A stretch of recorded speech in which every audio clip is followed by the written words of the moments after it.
तो आप जाने कैसे कि अब समय आ गया कि आपको अपने हृदय का ध्यान रखना है? हृदय का ध्यान तो हमेशा ही रखना चाहिए, स्पेशली तब जब आपके परिवार में इतिहास रहा हो हृदय संबंधित समस्याओं का। जैसे अगर मदर फादर का रहा हो, या मदर फादर को नहीं भी हो, तो भी अगर आपके ग्रैंड पेरेंट्स को रहा हो, ये समस्याएं जो हैं जेनेटिक कोड में, आपके डीएनए में पीढ़ी दर पीढ़ी चलती आती है। और ग्रैंड पेरेंट्स को भी अगर रहा हो, दादा दादी नाना नानी दोनों तरफ अगर रहा हो, तो आपको सचेत होना ज्यादा जरूरी है आपके लिए। आपका उम्र और लिंग दोनों, ये दोनों भी डिसाइड करते हैं कि क्या हृदय पर ध्यान, एक्स्ट्रा ध्यान देना जरूरी है। यदि आप पुरुष हैं और आपकी उम्र 55 वर्ष है या उससे ऊपर है, उससे ज्यादा है, तो अब आपको हृदय की तरफ ज्यादा ध्यान देना शुरू करना चाहिए। यदि आप महिला हैं और आपकी उम्र 65 वर्ष है या उससे ज्यादा है, महिलाओं को थोड़ा सा हृदय की तरफ प्रोटेक्शन उनके जेनेटिक, उनके हॉर्मोन्स की वजह से थोड़ा सा ज्यादा मिल जाता है। अगर मोटापा है, मोटापा कैसे नापें? एक तो ऑफ कोर्स दिखने में आपको पता चलेगा ही कि मोटापा है, मगर कई बार ऐसे भी लोग होते हैं जो दिखने में तो आपको मोटे नजर नहीं आएंगे, मगर उनके अंदर विसरल फैट, उनकी अंदर का फैट, उनकी आंतों के आसपास का फैट ज्यादा होता है। तो आप कैसे नाप सकते हैं? आपके पास, सबके पास बॉडी स्कैनर हो तो आप डेफिनेटली नाप सकते हैं इन सब चीजों को। विसरल फैट अगर 5 से ज्यादा है, फैट परसेंटेज अगर 30 से ज्यादा है, बीएमआई अगर 25 से ज्यादा है, और अगर आपके पास बॉडी स्कैनर नहीं भी है तो भी सिर्फ एक नॉर्मल इंच टेप अगर आपके पास है तो आप उससे भी नाप सकते हैं। पुरुष की कमर का घेरा जो है वो छाती के नाप से अगर 4 इंच या उससे ज्यादा है तो, और महिला की कमर का घेरा अगर छाती के नाप से 8 इंच या उससे ज्यादा है, तो इसका मतलब बीच का सेंट्रल ओबेसिटी जिसको बोलते हैं वो है, मतलब बीच के हिस्से का फैट है, पेट के आसपास फैट है। ब्लड प्रेशर अगर हाई रहता है, तो जब हम बोलते हैं 120/80 है या 170/90 है, या 180/110 हो गया है, ये आप थोड़ा सा ध्यान रखें कि 120/80 से अगर ज्यादा है तो वो हाई है, इससे कम है तो वो नॉर्मल श्रेणी में आएगा, या उससे भी कम होगा तो वो लो की श्रेणी में आएगा। मगर हार्ट के लिए हाई ब्लड प्रेशर ज्यादा खतरनाक है। कोलेस्ट्रॉल अगर आपका हाई है, तो ये मैंने फिगर्स यहाँ इसलिए दिए कि हम थोड़ा थोड़ा रिपोर्ट को भी, जब हम ब्लड टेस्ट अपना कराते हैं, तो हम अपनी रिपोर्ट, या जैसे हम थोड़ी सलाह देने जा रहे हैं तो हम उनकी रिपोर्ट को एटलीस्ट कुछ कुछ चीजें पढ़ना हमें आए। एलडीएल यानी खराब वाला कोलेस्ट्रॉल, एचडीएल यानी अच्छा वाला कोलेस्ट्रॉल। तो खराब वाला कोलेस्ट्रॉल 100 mg/dl या उससे ज्यादा है, तो मतलब खराब कोलेस्ट्रॉल अगर ज्यादा है तो। अच्छा कोलेस्ट्रॉल क्योंकि ज्यादा होना चाहिए, लेकिन अगर आपका कम है तो इसका मतलब हार्ट की समस्या होने की चांसेस बढ़ रहे हैं। ट्राइग्लिसराइड्स यानी आपके ब्लड के अंदर जो फैट जमा है वो कितना बढ़ा हुआ है, उस हिसाब से आपको समझ में आएगा कि हृदय के लिए कितना ज्यादा रिस्क बढ़ रहा है। अगर आप डायबिटिक हैं तो डेफिनेटली हृदय के लिए रिस्क ऑटोमेटिकली बढ़ जाता है। इसलिए डायबिटीज होने के बाद हृदय का ध्यान रखने की ज्यादा जरूरत है। अगर आप रोजाना व्यायाम नहीं करते हैं, वैसे तो जो सुबह हमारा 5 बजे का सेशन है, मैं देखती हूँ कि सभी तरह का अभ्यास करवाया जाता है, प्राणायाम, योगा, दूसरी एक्सरसाइजेस। सो अगर आप ये करते रहेंगे, रोज 5 बजे उठ करके ये सेशन अगर आप करते रहेंगे, तो इतना व्यायाम आपके हृदय को स्वस्थ रखने के लिए काफी है। और अगर आप किसी को सलाह दे रहे हैं तो भी आप उनके साथ ये लिंक शेयर करें, ताकि उनकी निष्क्रिय जीवन शैली में सक्रियता आ जाए। अस्वास्थ्यकर भोजन अगर आप कर रहे हैं, यानी चावल रोटी पराठा अगर ज्यादा है, तो इसका मतलब आप कार्बोहाइड्रेट ज्यादा खा रहे हैं। या फिर अगर आप महीने में 4 बार से ज्यादा बाहर के बने भोजन का सेवन कर रहे हैं, बहुत इंपॉर्टेंट है। यूजुअली हमें लगता है बाहर जाके तो नहीं खा रहे, बाहर जाके नहीं भी खा रहे हैं, तो अगर आप स्विगी, जोमेटो इस तरह के उनसे आप ऑर्डर करके घर में मंगवा रहे हैं, या आप वैसे भी बाहर से खाना पैक करके घर में मंगवा रहे हैं, यानी बाहर के बने भोजन का आप सेवन कर रहे हैं, चाहे आप घर में बैठ के भी करें, तो भी वो हानिकारक हो सकता है। या आप रोजाना 6 बार से ज्यादा खा रहे हैं, तो भी वो हानिकारक हो सकता है, चाहे आप कितना भी स्वस्थ खा रहे हो, लेकिन अगर आप 6 बार से ज्यादा खा रहे हैं तो वो भी आपके हृदय के लिए हानिकारक हो सकता है।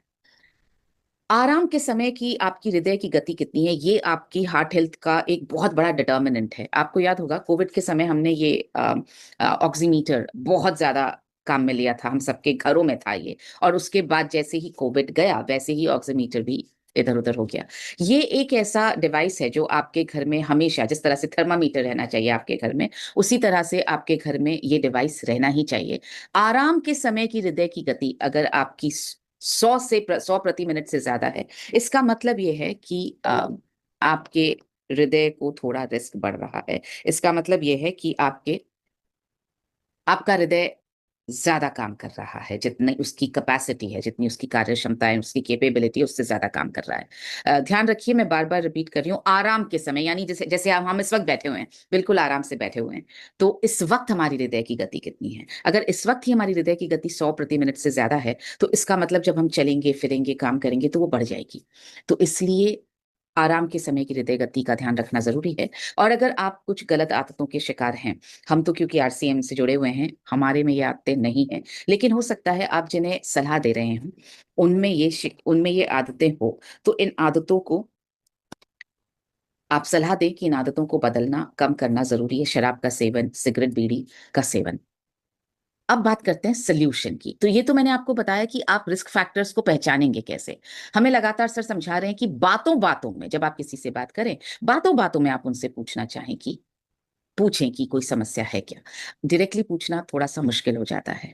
तो ये इंडिकेशंस हैं। अगर इनके आसपास आपकी बात हो रही है, कोई बोल रहा है अरे मुझे तो एक्सरसाइज करने का टाइम ही नहीं मिलता, इसका मतलब निष्क्रिय जीवन शैली, तो आपका एंटेना खड़ा होना चाहिए कि ओ, मुझे यहाँ पर मैं इनको योगा सेशन से, अपने सुबह के एक्सरसाइज सेशन से जोड़ सकता हूँ, इनको मैं थोड़ा सा हृदय के बारे में इनसे बात कर सकता हूँ। तो ऐसे करके आपको इंडिकेशन मिलेगा। अगर कोई बातों बातों में बोलता है अरे इस सब में क्या रखा है, खाओ पियो मस्त रहो, जब कोई दिक्कत होगी तो डॉक्टर बता ही देंगे, तो इसका मतलब ये कि ये हेल्दी नहीं खा रहे हैं, अपने खाने पर ध्यान नहीं दे रहे, तो आपके पास ऑप्शन है बात करने का। इसलिए मैं आपको ये चीजें बता रही हूँ, ताकि आपको ये इंडिकेशंस आपके ध्यान में रहे।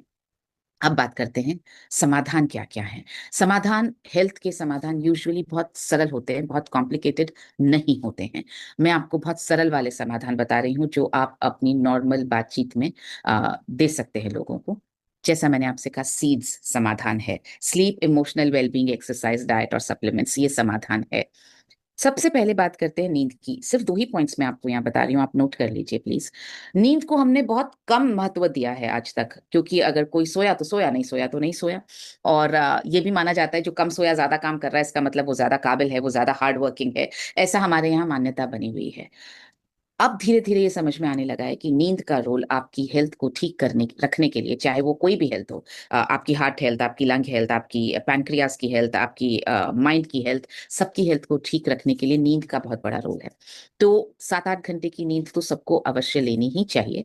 और आदर्श समय जो होता है रात को सोने का, वो होता है 10 बजे। जागने का आदर्श समय होता है 5 बजे। अगर आप इससे पहले सो पाए 9 बजे, तो आप 1 घंटा पहले उठ पाएंगे, तो आप सारी दुनिया से 1 घंटा ज्यादा एक्टिव रह पाएंगे। लेकिन ज्यादातर लोगों के लिए सबसे आदर्श समय 10 बजे सोना और सुबह 5 बजे उठना होना चाहिए। और दूसरा पॉइंट, हम लोग अक्सर शयन कक्ष में, अपने बेडरूम में बहुत ज्यादा रोशनी रखते हैं। कई बार हमारा मोबाइल ही हमारे पास में पड़ा होगा, उसकी रोशनी आ रही होगी, कई बार बाहर से रोशनी आ रही होती है, पर्दे ढंग से लगे नहीं होंगे। ये कॉमन प्रॉब्लम देखी गई है। कभी भी एकदम डार्क बेडरूम यूजुअली लोग करते नहीं है, या डर लगता है कईयों को अंधेरे से। तो आप कोशिश करें कि कमरे में सारी रोशनी को आप बंद करें, ताकि नींद में आपकी कोई बाधा ना आए। और अगर बाहर से रोशनी को बंद करना मुश्किल हो रहा है या घबराहट होती है, तो आप आई मास्क या एक पतला सा हैंकी, कॉटन का हैंकी को फोल्ड करके आंखों पे रख के सोएं, ताकि आपकी आंखों में रोशनी ना आए। आंखों में रोशनी जाती है ना, तो दिमाग को ये सूचना मिलती है कि अरे, जागृत होने का, सक्रिय होने का समय आ गया है। तो दिमाग शांत नहीं होता, जिससे नींद में बाधा आती है। अब बात करते हैं एक्सरसाइज की। हार्ट हेल्थ को सही रखने के लिए किस तरह की एक्सरसाइज ज्यादा फायदेमंद है? 30 मिनट रोजाना व्यायाम। लोग आपको बोलेंगे सप्ताह में 3 दिन 5 दिन एक्सरसाइज करना काफी है। हार्ट हेल्थ को सही रखने के लिए सप्ताह में रोज एक्सरसाइज करना जरूरी है। एक्सरसाइज करने में कौन कौन सी एक्सरसाइजेस? तेज चलना, साइकिल चलाना, तैराकी और बैडमिंटन खेलना। इन ये एक्सरसाइजेस बहुत ज्यादा अच्छी एक्सरसाइजेस हैं, जिनमें हार्ट रेट एक पर्टिकुलर लेवल तक बढ़ती है और फिर वापस सामान्य होने लगती है। यहाँ पर मैंने, आपने देखा होगा, नोट लिखा है, एक लंबी दूरी तक ना दौड़ें। दौड़ना हार्ट हेल्थ के लिए अच्छा नहीं है, दौड़ना घुटनों के लिए भी अच्छा नहीं है। तो कोशिश करें कि दौड़ें ज्यादा ना। तेज चलना, साइकिल चलाना, बैडमिंटन खेलना, ये सब बहुत अच्छे व्यायाम है हार्ट हेल्थ के लिए। 3 तरह के व्यायाम मैं आपको बता रही हूँ। ये तो हुए कार्डियो व्यायाम, जिसमें आपकी हार्ट हेल्थ बढ़ रही है बहुत ज्यादा और वापस सामान्य आपको उसको लेकर आना है। दूसरे व्यायाम होते हैं जो हम अपने शरीर के वजन के साथ करते हैं, मतलब हमें कोई एक्स्ट्रा वजन बाहर से लेने की जरूरत नहीं है। जैसे जो 5 बजे के सुबह के सेशन में योगाभ्यास किए जाते हैं, जिसमें हम अपने शरीर के वजन को ही उठा करके अभ्यास करते हैं, वो बहुत जरूरी है। और तीसरा, प्राणायाम बहुत जरूरी है ताकि हमारे फेफड़ों में ऑक्सीजन की सप्लाई बनी रहे। तो हमने अब तक बात कर ली है स्लीप और एक्सरसाइज की। अब मैं बात करने जा रही हूँ इमोशनल, हाँ, एंड्योरेंस हार्ट रेट। ये बहुत इंपॉर्टेंट फैक्टर है, हो सकता है आज का सेशन इसी पर बात करके मैं खत्म करूं, हार्ट हेल्थ पर। इसका अगला भाग हम नेक्स्ट वीक कवर करेंगे।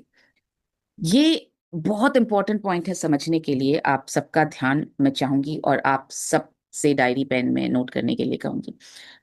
पिछले कुछ समय में आप सुन रहे हैं, देख रहे हैं कि एकदम फिट इंसान था, जिम में था, डेथ हो गई। एकदम फिट इंसान थे, मैराथन रन करने गए और उसके बाद उनकी डेथ हो गई, समझ में नहीं आया। बहुत हेल्दी खाते थे, एक फैट भी नहीं था, स्मोक भी नहीं करते थे, ड्रिंक भी नहीं करते थे। तो फिर ऐसी समस्या होती क्या है कि एकदम से आपका हार्ट जो है वो आपका साथ छोड़ देता है। वो जो समस्या है मैं उसके बारे में आपको जानकारी दे रही हूँ। ये जानकारी यूजुअली आपको मिलेगी नहीं और इतने सरल शब्दों में नहीं मिलेगी, इसलिए इसको प्लीज समझिएगा। इसको कहा जाता है एंड्योरेंस हार्ट रेट, यानी आपकी सहन शक्ति सीमा की हृदय गति। और ये इंडिविजुअल होगी, आप सबकी अलग अलग होगी। आपकी एंड्योर करने की, आपका हार्ट कितने हद तक हार्ट रेट का बढ़ना सहन कर सकता है, इसको समझना जरूरी है। ये वो हृदय गति है जिसके पार जाकर आप अपने हृदय को उसकी क्षमता से ज्यादा काम करने पर मजबूर करते हैं। कौन सी सीमा है वो? इसको कैलकुलेट करने का एक फॉर्मूला है, और बहुत सिंपल फॉर्मूला है, याद रखने लायक फॉर्मूला है। कोई डिफिकल्ट नहीं है कि आपको याद ना रहे। आपकी जो उम्र है उसको 220 में से घटाएं। 220 का ये आंकड़ा साइंटिफिकली कैलकुलेटेड है, उसमें हमें घुसने की जरूरत नहीं है, समझने की जरूरत नहीं कि कहां से आया। ये साइंटिफिकली कैलकुलेटेड आंकड़ा है 220। सो आप अभी करें सब अपनी अपनी एंड्योरेंस हार्ट रेट कैलकुलेट। आपकी जो उम्र है उसको आप 220 में से घटाएं। यहाँ मैंने एक उदाहरण भी दिया है, यदि आपकी उम्र 40 साल है तो आप 220 में से 40 को घटाएं, आपको अंक मिलेगा 180। आप सब अपनी अपनी उम्र के साथ करें ऐसा। 180 का 50%, 90, ये हुई आपकी एंड्योरेंस हार्ट रेट की लोअर रेंज। और 180 का 85%, अगेन ये भी साइंटिफिकली कैलकुलेटेड है कि 50 और 80% ही लेना है, 85% ही लेना है। 85% हुआ 153। मतलब आपकी एंड्योरेंस हार्ट रेट, अगर आपकी उम्र 40 वर्ष है तो वो हुई 90 से 153 के बीच में। अगर आपकी हृदय गति कभी भी 153 से ऊपर जा रही है तो आपको, आपके हृदय को उस समय बहुत खतरा हो सकता है, क्योंकि हार्ट रेट को नीचे आने में कुछ सेकंड से कुछ मिनटों का समय लगता है।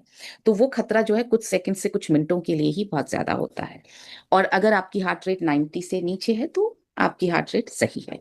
ये आपकी एंड्योरेंस हार्ट रेट कहलाती है। यहाँ मैं आपको टेबल दिखा रही हूँ, क्योंकि मैंने कहा 50 से ऊपर, 50 वर्ष से ऊपर हमारी थोड़ी थोड़ी हृदय की रिस्क बढ़ जाती है, तो हृदय के स्वास्थ्य का ध्यान रखना जरूरी है। तो ये है रेंज, आप देखें आप कौन सी उम्र में आते हैं, उस हिसाब से आप अपनी रेंज यहाँ पर आप देख सकते हैं। और इस टेबल को आप चाहे तो स्क्रीनशॉट लेकर के अभी अपने स्क्रीनशॉट अपने उसमें मोबाइल में रख लीजिए। आप चाहे तो यूट्यूब पर जाकर के इस टेबल को नोट कर लीजिएगा, बाद में इस सेशन को देख करके आप देखेंगे जैसे जैसे उम्र बढ़ रही है वैसे वैसे ये रेंज, एंड्योरेंस हार्ट रेट की जो रेंज है वो कम हो रही है। तो इसलिए उम्र बढ़ने के साथ आपको बहुत जरूरी है कि आप किसी को भी सलाह दें तो प्लीज ये जरूर सलाह दीजिए कि ऑक्सीमीटर अपने पास रखें। आप वॉक करने जा रहे हैं, ऑक्सीमीटर अपने पास रखें। आप जिम में जा रहे हैं, ऑक्सीमीटर अपने पास रखें। जिस तरह से हम बोलते हैं पानी का बॉटल लेके जाइए, नैपकिन लेकर जाइए, वैसे ही आप सभी से कहिए कि जब आप वॉक करने जा रहे हैं नैपकिन और पानी के बॉटल के साथ साथ ऑक्सीमीटर होना चाहिए आपके पास में। लगा के रखना जरूरी नहीं है, जेब में भी रखें तो आप, या पर्स में रखें। तो आप जब वॉक कर रहे हैं, जब आपकी हार्ट रेट बढ़ रही है, तब आप चेक करते रहें कि आपकी एंड्योरेंस हार्ट रेट के ऊपर तो नहीं जा रही। कई बार अगर हम ट्रेनिंग कर रहे हैं किसी के साथ तो हमें पुश किया जाता है कि थोड़ा सा और, थोड़ा सा और, 2 और लगा लो, 3 और लगा लो। कई बार जब हम वॉक कर रहे होते हैं तो हमको लगता है अरे इतना सा तो और है, थोड़ा सा और कर लेते हैं। वो थोड़ा सा और आपको पता होना चाहिए कि आपकी एंड्योरेंस हार्ट रेट के अंदर आ रहा है या उस रेंज के बाहर चला जाएगा। अगर आप एंड्योरेंस हार्ट रेंज की आउटर लिमिट को टच कर रहे हैं तो वो थोड़ा सा और नहीं करना है, वहीं रुक जाइए। दूसरों की देखा देखी भी नहीं करना, दूसरों के पुश करने के हिसाब से भी नहीं करना है, अपने हिसाब से करना है। और ये एक ऐसी चीज है जिसकी सलाह अगर आप लोगों को देंगे तो लोगों का आपके प्रति विश्वास, लोगों का आपके प्रति जो एक आप स्वास्थ्य अभियान से जुड़े हैं, इस बात पर विश्वास बढ़ेगा, क्योंकि लोग अभी